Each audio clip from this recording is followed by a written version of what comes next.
Hi, this is Dan Buglio with myhottubandSpa.com, also with myinflatablehottub.com. What I've got here is the Dreammaker Extreme Inflatable Tub, and we're going to walk you through the setup and installation. So the first thing you want to do is just open up the box. Obviously, it's an inflatable tub, so be very careful you do not cut into the tub. But this is exactly how your tub is going to come, in this exact box shipped by UPS.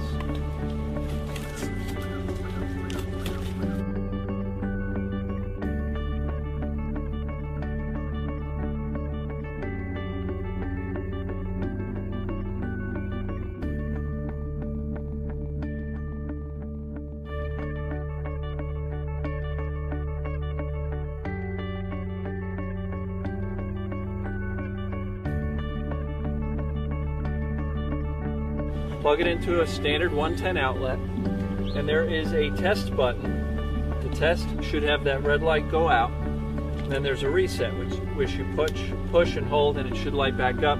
That shows that the GFCI is working. This will protect you against any type of electrical issues in a water environment like a spa.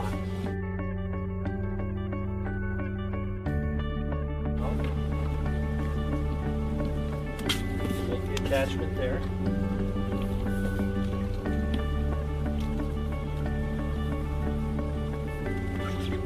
So that's on pretty good.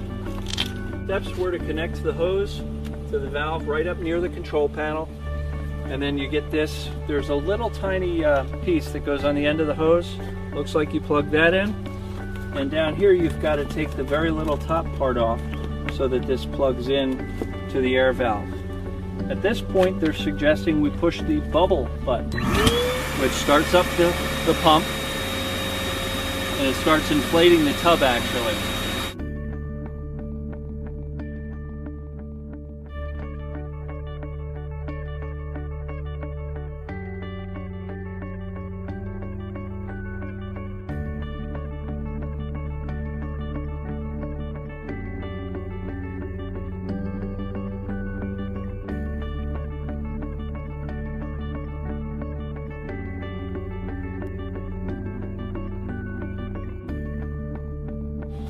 And try to get a nice big wide view of it.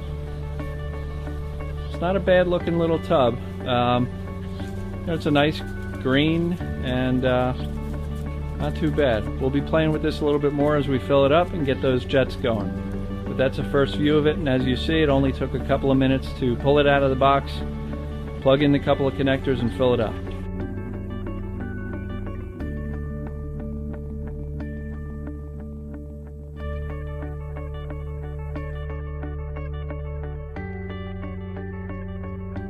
Alright, so here is the cover fully inflated, and I really want to describe some of the differences between this and the other covers for some of the competitors. Like I said, there's a very similar model that looks just like it for some of the pictures, but it's really not the same tub. A couple of the differences: the very bottom of this tub has a little foam lining on it, so you're not just sitting right on the patio, whereas the competitor is just strictly vinyl, so your butt's going to be really right on the patio.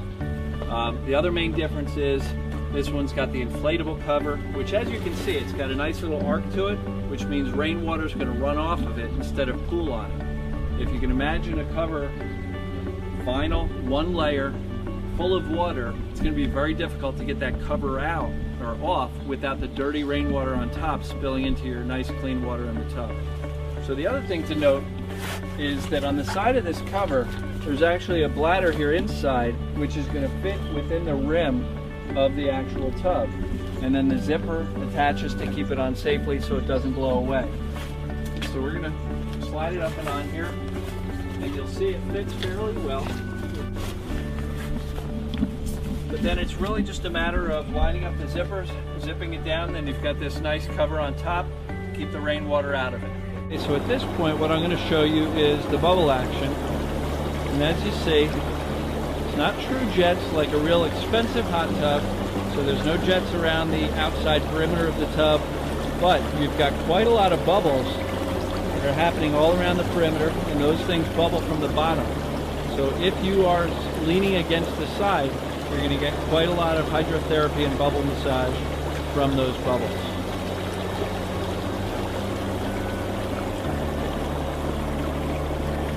Now at this point we're still filling it, so it's not completely full yet, and you don't get the full effect, but at this point that'll just give you an idea as to the bubbles that are happening. What I wanted to point out now is the actual digital control for the tub.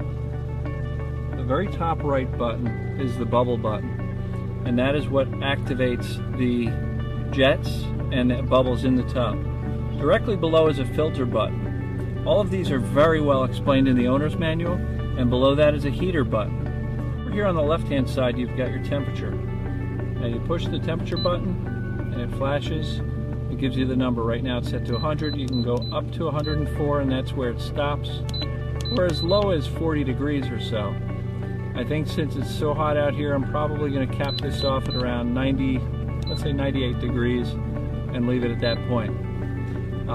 It gains about a degree per hour. So when you first hit the heat button, it's going to work itself continually until it reaches the temperature which you're set at which time it will cycle on and off in order to maintain the appropriate temperature. The filtering process is separate from the heater and separate from the bubbles. When you are running the heater, the filtering process automatically kicks on, uses the same pump system.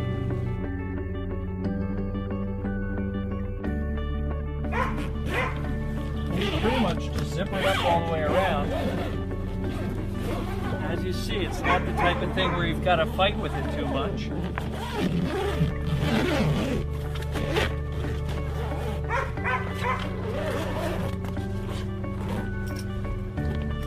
There's also a little lock with the combination here. You can reset the combination, but if you push the little button, you can actually loop it through the one side of the zipper and into the little loop there and lock it up. That way you're sure that no kids are going to hop into this thing when you're not around. But as you see again here, you've got a nice arch to the top, and that'll make sure that the rainwater doesn't fall in. It also gives the cover some support so that when you do lift it off, if there is any water or debris on it, it's not going to fall into the tub too easily. It's literally pretty much by myself, with the help of my son filming here, we were able to get this thing out of the box, set up, full of water, inside of about an hour, hour and a half. Now it will probably take until sometime tomorrow to get the appropriate water temperature.